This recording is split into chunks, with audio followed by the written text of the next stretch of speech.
जज साहब बैठे हैं, इनके सामने तो कसम खानी चाहिए कि जो कहूंगा सच के सिवा। और देखो इस कसम को खाने के बाद ये कितना झूठ सुनते हैं रोज। इन्हें भी पता होता है कि झूठ बोलना है, लेकिन क्या करें, बैठे रहते हैं। बहुत अच्छा है। मैं चाहता हूं कि गोविंद पहली बार आया है हमारे उत्तर प्रदेश के कानपुर में, यूपी में आता है, उसको लगे कि भाई साहब ने मुझे ऐसी जगह सुनाया जहां व्यंग समझा जाता है, कविता समझी जाती है। कानपुर साहित्यकारों की जगह है, गणेश शंकर विद्यार्थी की जगह है, रामस्वरूप सिंदूर की जगह है, मेरे प्यारे भाई प्रमोद तिवारी की जगह है, बड़े कवियों की जगह है। एक बार गोविंद राठी के लिए जोरदार तालियां बजाकर आप उसका स्वागत करें।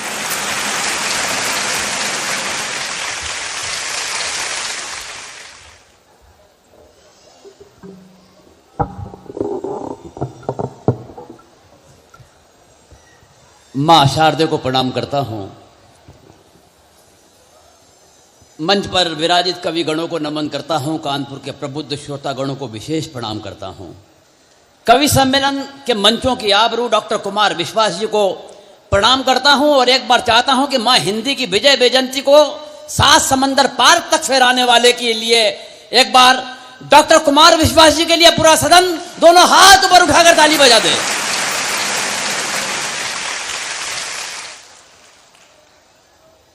बहुत अच्छा काव्य पाठ भाई विकास बोखल ने किया। सारे विषय उसने निपटा दिए। पाकिस्तान, पत्नी, राहुल गांधी, मोदी जी। एक टिप्पणी से बात शुरू कर रहा हूं। पिछले दिनों राहुल गांधी जी और मोदी जी एक पार्टी में टकरा गए। मोदी जी ने बड़े अभिमान के साथ, गर्व के साथ राहुल गांधी से कहा, क्या जानता है तू मेरे बारे में, क्या समझता है तू, 7 करोड़ फेसबुक फॉलोअर्स हैं मेरे। राहुल गांधी ने बड़ी सादगी से कहा, तो क्या हुआ, लिखते तो सब मेरे बारे में ही हैं।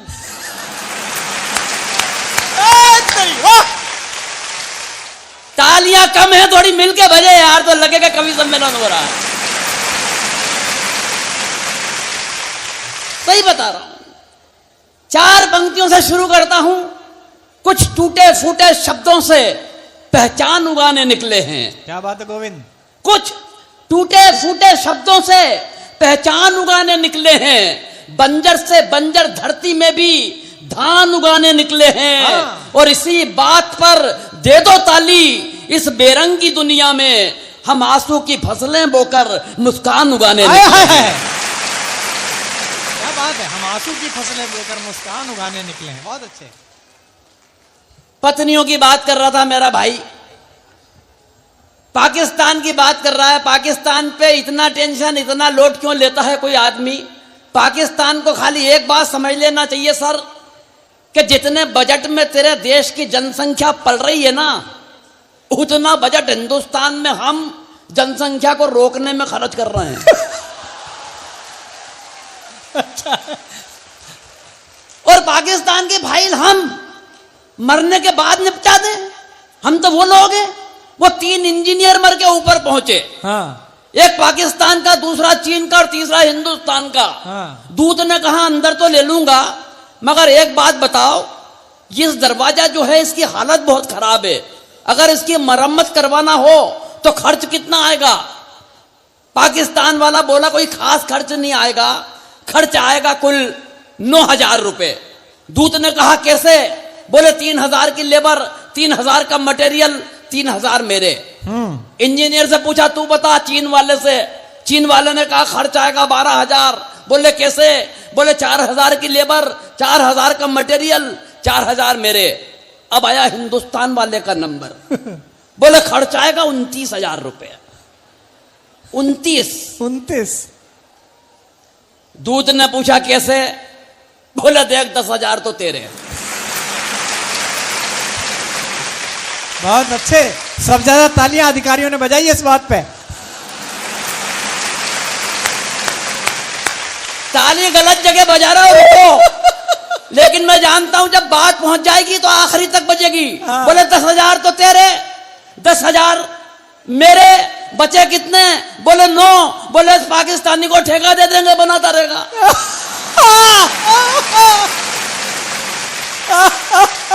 बहुत अच्छे गोविंद, कमाल है तेरा। यहां टाइम लगता कितना है निपटाने में। पाकिस्तान की बात तो हम तब करें जब अपने देश से निपट लें। हमें तो यही आवाज हो जाती है। एक पिछले दिनों आवाज सुनी होगी आपने, भारत तेरे टुकड़े होंगे इंशाअल्लाह। भाई साहब, कवि सम्मेलनों के हिंदी के बड़े कवि यहां बैठे हुए हैं, गीत ऋषि हमारे डॉक्टर कुमार विश्वास जी, और बगल में नवाज देवबंदी साहब बैठे हुए हैं। देखें इस दृश्य को यार। मैं तो धर्म के धिक्कारियों और मजहब के मक्कारियों से कहना चाहता हूं कि इधर थाल उठा पूजा का, इधर अजान हुई। इधर थाल उठा पूजा का, इधर अजान हुई। फिर भी जाने क्यों हमारी आदतें बेईमान हुई। फर्क जो भी किया तुमने हमने किया, वरना गीत कब हिंदू हुए, गजल कब मुसलमान हुए। क्या बात है। वाह वाह वाह। गीत कब हिंदू हुए, गीत कब हिंदू हुए, गजल कब मुसलमान हुई। उस दौर में जब आवाज आती है कि भारत तेरे टुकड़े होंगे, तो भाई साहब वीर रस की बड़ी कवित्रियां बैठी हुई हैं, कविता तिवारी जी, ये इनके हिसाब से निपटाते हैं। मैं हास्य व्यंग का कवि, मुझे मिल गया तलवार घुमाता हुआ, भारत तेरे टुकड़े होंगे। मैंने आवाज लगाई, मैंने कहा हाँ। बोले क्या भाई साहब? मैंने कहा क्या करेगा? बोले भारत के टुकड़े। मैंने कहा मूर्ख, वो काम करना चाहता है जो हम 75 बरस पहले कर चुके हैं। हाय हाय हाय।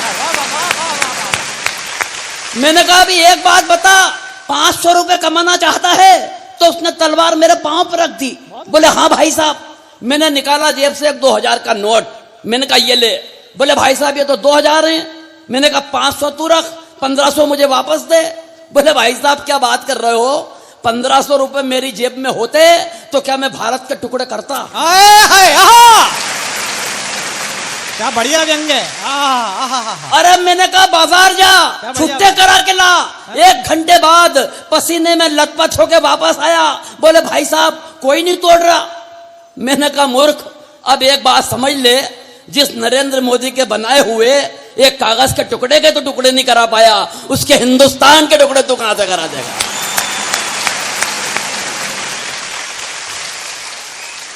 ऐसे भी समझा सकते हैं। लेकिन फुर्सत निकालकर इतने लोग कवि सम्मेलन में आए हैं, ये निश्चित रूप से कवि सम्मेलन की और हिंदी कविता की जीत है साहब। वरना महानगरों की हालत खराब है, किसी के पास फुर्सत नहीं, किसी के पास। पिछले दिनों मुंबई एक कवि सम्मेलन में गया। कवि सम्मेलन के अगले दिन जुहू बीच पे घूमने चला गया। मैंने देखा एक महिला एकांत में दहाड़े मार के रो रही। मैं उस महिला के पास गया, सहानुभूति पूर्वक तरीके से उसके कंधे पे हाथ रखा। मैंने कहा बहन जी क्या बात है, क्यों रो रही हैं? तो वो उछल के खड़ी हो गई, आंसू पोंछ लिए। बोले कुछ नहीं भाई साहब, पिछले महीने पति ने मारा। मैंने कहा पिछले महीने मारा और आप आज रो रही हैं? बोले फुर्सत ही नहीं मिली। मैं कहना यह चाहता हूं कि महानगरों में रोने की फुर्सत नहीं है, मगर आप हंसने के लिए फुर्सत निकाल के आए, मैं आपको प्रणाम करता हूं। और वाकई फुर्सत का यह आलम है साहब। एक दिन मेरी अपने पत्नी अपने काम में व्यस्त, मैं अपने काम में व्यस्त, न उसे फुर्सत न मुझे फुर्सत। अचानक उसने मेरी तरफ कोई काम उछाला। मैंने कहा देख आज काम मत बता देना, आज मुझे मरने की भी फुर्सत नहीं है। हाँ। मेरे अंदाज में पलट के बोली आज मर भी मत जाना, मुझे रोने की फुर्सत नहीं है। क्या मतलब यार, पत्नियों पे इतनी लंबी लंबी कविता मेरे भाई ने सुना दी। पत्नी का मतलब ही ये होता है जो पति पर तनी रहे। हाँ हिंदी में, अंग्रेजी में बोले तो wife, WIFE, without information fighting every time. पत्नी पे साहब कविता वही लिखता है जो कुंठित होता है, जिसकी अपनी पत्नी से अंडरस्टैंडिंग अच्छी नहीं होती। अंडरस्टैंडिंग के मामले में मैं और मेरी पत्नी लाजवाब। अच्छा। 27 साल हो गए शादी को डॉक्टर साहब। हाँ। 27 साल की शादी की जिंदगी में उसने कभी मुझसे गंवार, मूर्ख, नालायक, बेवकूफ, पाजी, इसमें के किसी शब्द का इस्तेमाल नहीं किया। कारण अंडरस्टैंडिंग इतनी लाजवाब है कि बस वो नजर भर देखती है और मैं समझ जाता हूं वो क्या कह रही है।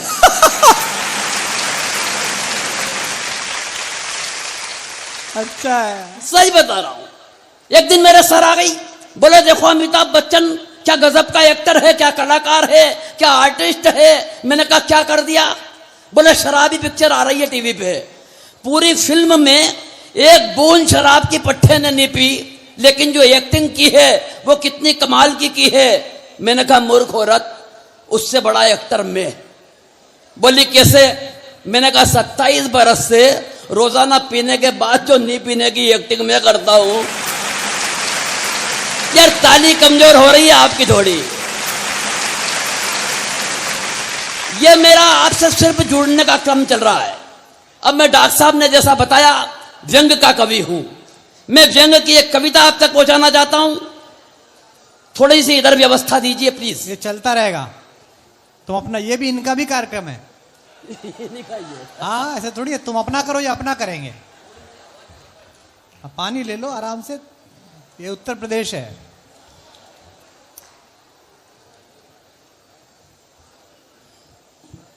उत्तर प्रदेश है और बता रहे हैं कि बड़े ज्ञानी लोग यहां बैठे हुए हैं, मैं तो जानता हूं।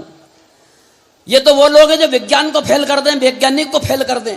हाँ। पिछले दिनों न्यूटन ने एक नियम बताया, इंग्लैंड के वैज्ञानिक ने, कि अगर कागज पे वजन रख दो तो कागज हिलता नहीं है। एक कानपुरिया बोला कि भाई यहां कानपुर आके देख, यहां कागज पे वजन रखने के बाद कागज हिलता है। अच्छा है। ये हैं हम। कितना बारीक। कोरोना की बात कर रहा था मेरा भाई, हमारे कोरोना में वार्तालाप बदल गए। सही बता रहा हूं। हम ये भी भूल गए कि हमारे बच्चे भी मौजूद हैं। वो एक भाई साहब ने 2 मास्क पड़े हुए थे टेबल पे, तो अपनी पत्नी को आवाज लगा के पूछा, क्यों जी इनमें मेरा मास्क कौन सा है? पत्नी बोली, वो जिसके अंदर अंदर लिपस्टिक के निशान नजर आ रहे हैं वो तो मेरा है। बहुत बारीक था यार थोड़ा बारीकी भी समझोगे तो मैं व्यंग लायक कर रहा हूं आपको। सही बता रहा हूं। भी मुझसे विकास भाई पूछ रहा था कि भाई साहब पत्नी इज्जत नहीं करती, क्या कारण है? मैंने कहा भाई ये तो नहीं मालूम क्या कारण है, लेकिन ये बात तूने मुझसे पूछ के जो मुझे इज्जत दी है मेरी 7 पीढ़ी तेरी शुक्रगुजार रहेगी। बोले भाई साहब क्या आपकी भी नहीं करती? मैंने कहा बेटा ऐसा है कि जब रुपया हिंदुस्तान में कहीं गिरता है तो वो हर प्रांत में उसकी गिरावट अलग अलग नहीं होती। अच्छा है, कितना बारीक है। अब समझे आप थोड़ी बारीकी। बोले भाई साहब सही बताओ क्यों नहीं करती? मैंने कहा बेटा ऐसा है विकास कि जब कोई लड़की मायके से रवाना होती है और अपने ससुराल में आती है, पिताजी को छोड़ के आती है तो बदले में ससुर साहब मिलते हैं, माँ को छोड़ के आती है बदले में सासू माँ मिलती है, बहन को छोड़ के आती है बदले में ननद मिलती है, और भाई को छोड़ के आती है बदले में देवर मिलता है। मगर ऐसा क्या छोड़ा कि तू और मैं पल्ले पड़े? बोले भाई साहब ऐसा तो कुछ नहीं छोड़ा। मैंने कहा बस एक बात समझ ले, जो चीज फोकट में मिली है उसकी इज्जत कौन करेगा रे? अच्छा था, अच्छा है, गणित अच्छा है। अब हो गए मेरे लायक। अब मैं व्यंग सुनाना चाहता हूं। यहां जितने लोग बैठे हैं, डॉक्टर साहब ने जैसा बता दिया है कि व्यंग कैसे बारीकी से कहा जाता है, बस मेरे लायक रहना आप में एक पंक्ति में व्यंग। और मैं आपको व्यंग सुनाऊंगा। हिंदुस्तान के हर आदमी के अंदर एक व्यंगकार बैठा हुआ है। 20 मिनट तक सब्जी वाले को जब सब्जी पे पानी छींटते हुए ग्राहक ने देखा तो उसके अंदर का व्यंगकार जागा। बोले भाई साहब भिंडी को होश आ गया हो तो आधा किलो तोल दो।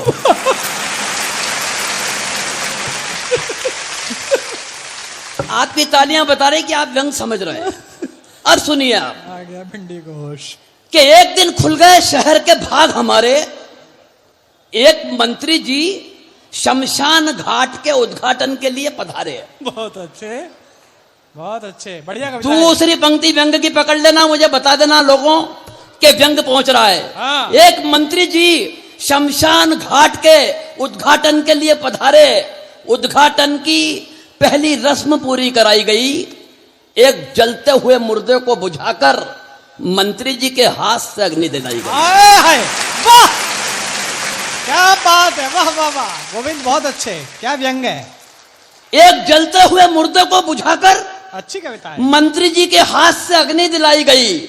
इस घटना से कम एक बात का तो पता चलता है कि आदमी का नसीब खराब हो तो वो मरने के बाद भी भुगतता है।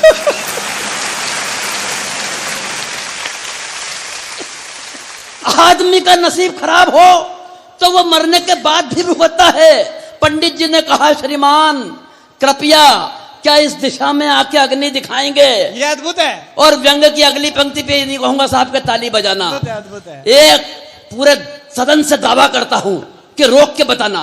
हाँ। लेकिन अगर मन करे तो फिर जितनी तालियां मिल सके मुझे आखिरी तक मैं जीवन की सर्वश्रेष्ठ पंक्ति व्यंग की आपके हवाले करता हूं। हाँ गोविंद। पंडित जी ने कहा, श्रीमान कृपया क्या इस दिशा में अभी आकर अग्नि दिखाएंगे? मंत्री जी भन्ना कर बोले, आग कहां और कैसे लगानी है मुझे क्या आप समझाएंगे? जिंदाबाद।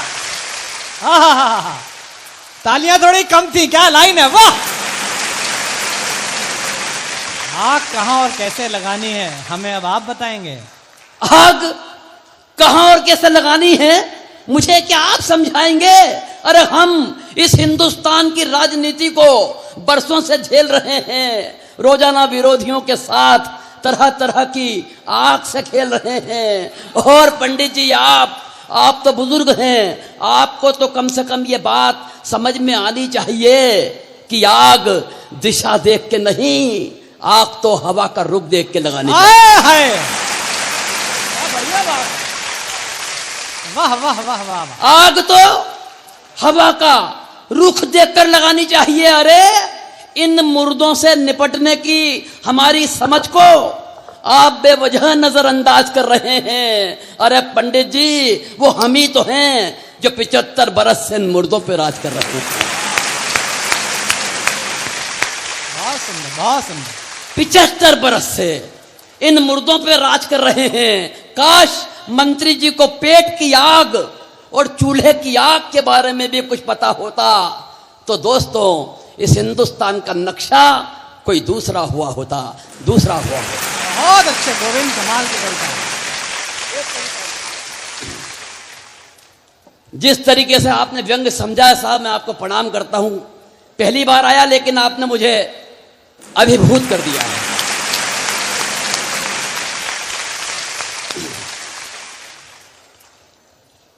एक कविता और कैसे जन्म लेती है कविता, व्यंग कैसे उपजता है, इशारे में बात हो जाती है। बस हिंदुस्तान में चुनाव 2 चरण में होते हैं। पहले चरण में नेता आपके चरण में होते हैं। हो गया हो गया हो गया। वाह वाह वाह वाह, कितना अच्छा है भाई, क्या समझ रहे हैं आप? हाय हाय हाय। हिंदुस्तान में चुनाव 2 चरण में होते हैं। पहले चरण में नेता आपके चरण में होते हैं, दूसरे चरण में हम नेताजी के चरण में होते हैं। मगर वे कमबख्त ऐसी गहरी नींद सोते हैं कि फिर हम कहीं के नहीं होते हैं। बहुत सुंदर। ये दिक्कत है। अब व्यंग कहां से आया? पिछले दिनों हरियाणा के एक शहर में एक भैंसा 5 करोड़ में बिका। आपने टीवी न्यूज चैनल पे एक खबर सुनी होगी, अखबारों में पढ़ी होगी, भैंसा 5 करोड़ में बिका। अब व्यंग का जन्म देखिए आप। मैं थोड़ा सा जो उठ बैठ रहे हैं, प्लीज बैठ जाइए आप। भैंसा ही खरीदने जा रहे हैं। हाँ, बात भैंसा की है। सही बता रहा हूं, व्यंग बड़ा बारीक होता है। एक पंक्ति भी अगर निकल गई ना तो पूरा व्यंग फिसल जाएगा। एक 75 बरस के 80 बरस के बुजुर्ग को फोन आया कि हमारी फला कंपनी के शेयर खरीद लो। 3 महीने में पकते ही पैसे 2 गुने हो जाएंगे। 3 महीने में पकते ही पैसे 2 गुने हो जाएंगे। वो बुजुर्ग बोले, बेटा मैं उम्र के उस पड़ाव पे हूं कि केले तक कच्चे नहीं खरीदता। कितना बारीक है। वाह वाह वाह वाह वाह वाह। थोड़ा दिमाग लगाना पड़ेगा दोस्तों। अब व्यंग सुनो। हाँ। कि सुबह सुबह अखबार में गजब का समाचार दिखा। खबर थी हरियाणा के एक शहर में एक भैंसा 5 करोड़ रुपए में बिका। हाँ। मैंने पत्नी से कहा, इस खबर ने मेरे जहन में सन्नाटा सा खींच दिया है, यूं लगता है स्वयं यमराज ने अपना भेसा भेज दिया है। पत्नी बोली है मेरे भोले भंडारी, मती मारी गई है तुम्हारी, सुबह से आलापे जा रहे हो, जाने कौन सा राग, खबरों का इस भूत ने खत्म कर दिया है तुम्हारा दिमाग, मगर खबरों का ये भूत इस सच के आगे ज्यादा देर नहीं टिकेगा। अरे जिस मुल्क में स्वयं यमराज 2 कौड़ी में बिक जाते हो, वहां उनका भेसा 5.5 करोड़ में कैसे बिकेगा।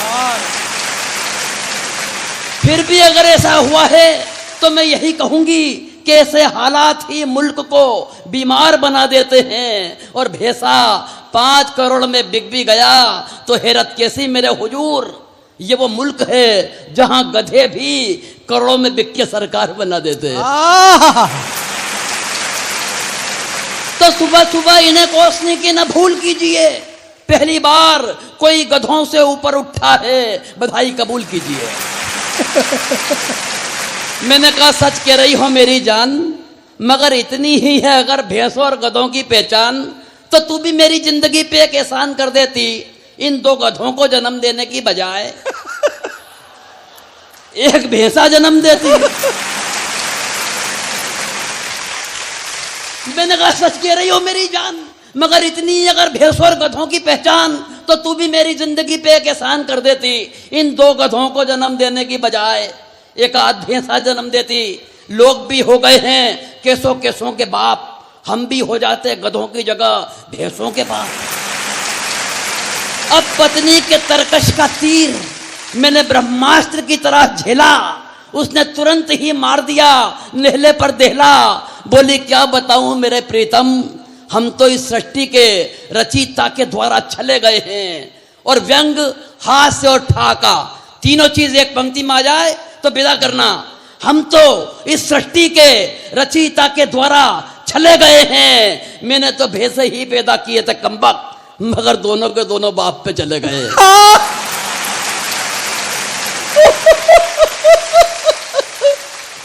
वाह गोविंद वाह, मैंने तो भैंसे ही पैदा किए थे कमबख्त, मगर दोनों के दोनों बाप पर चले गए हैं। अरे तुमसे ज्यादा तो दुखी मेरी राम कहानी है, मुझे तो उम्र भर 3-3 गधों से निभानी है, मुझे तो उम्र भर 3-3 गधों से निभानी है, मगर मगर मगर मैं धैर्य नहीं खोने वाली।